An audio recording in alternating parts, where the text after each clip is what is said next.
तो कई बार हम भी बहुत संकट में फंस जाते हैं।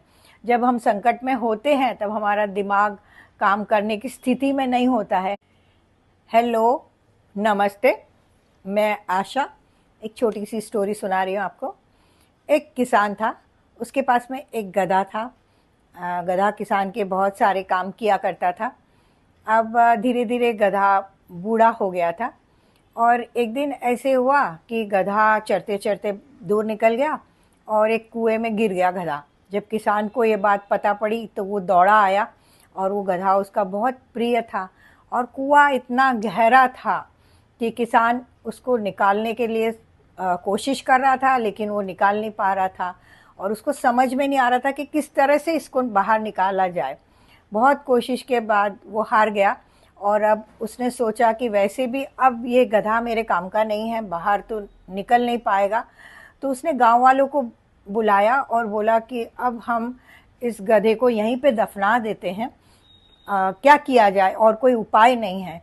तो गांव वाले बोले कि चलो ठीक है। और सबने सोचा, बहुत सोचा और उन्होंने बोला हम ऐसा करते हैं, कुएं में मट्टी डालते जाते हैं, जैसे जैसे मट्टी डालते जाएंगे वो गधा उसमें दबता जाएगा और धीरे धीरे गधे की मृत्यु हो जाएगी। तो ये लोग सब मिलके गधे पे मट्टी जैसे जैसे डाल रहे थे, शुरू किया उन्होंने डालना। लेकिन गधे को समझ में आ गया कि अब उसका अंत क्या होने वाला है। तो उसने थोड़ा सा दिमाग लगाया और जैसे ये लोग मट्टी डालते थे, गधा क्या करता था, मट्टी झड़का देता था और ऊपर हो जाता था। फिर जैसे मट्टी डाली, वो गधा मट्टी को झड़का के फिर ऊपर जाता था, ऊपर खड़ा हो जाता था।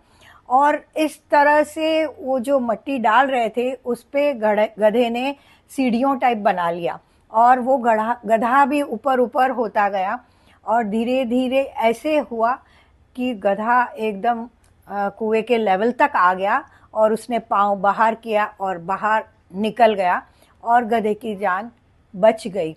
तो दोस्तों, सबकी लाइफ में कुछ ना कुछ प्रॉब्लम आती है। जैसे कि अब गधे की तो जान ही जाने वाली थी, लेकिन गधे ने अपना दिमाग लगाया और इस तरह से उसकी जान बच गई। तो कई बार हम भी बहुत संकट में फंस जाते हैं। जब हम संकट में होते हैं तब हमारा दिमाग काम करने की स्थिति में नहीं होता है। पर अगर हम शांति से सोचें और उस प्रॉब्लम के बारे में थोड़ा सा मनन चिंतन करें तो डेफिनेटली सॉल्यूशन मिलता है। तो ज़रूरत है थोड़ा सा शांत दिमाग से उस प्रॉब्लम के बारे में मनन चिंतन करने का। Thank you so much.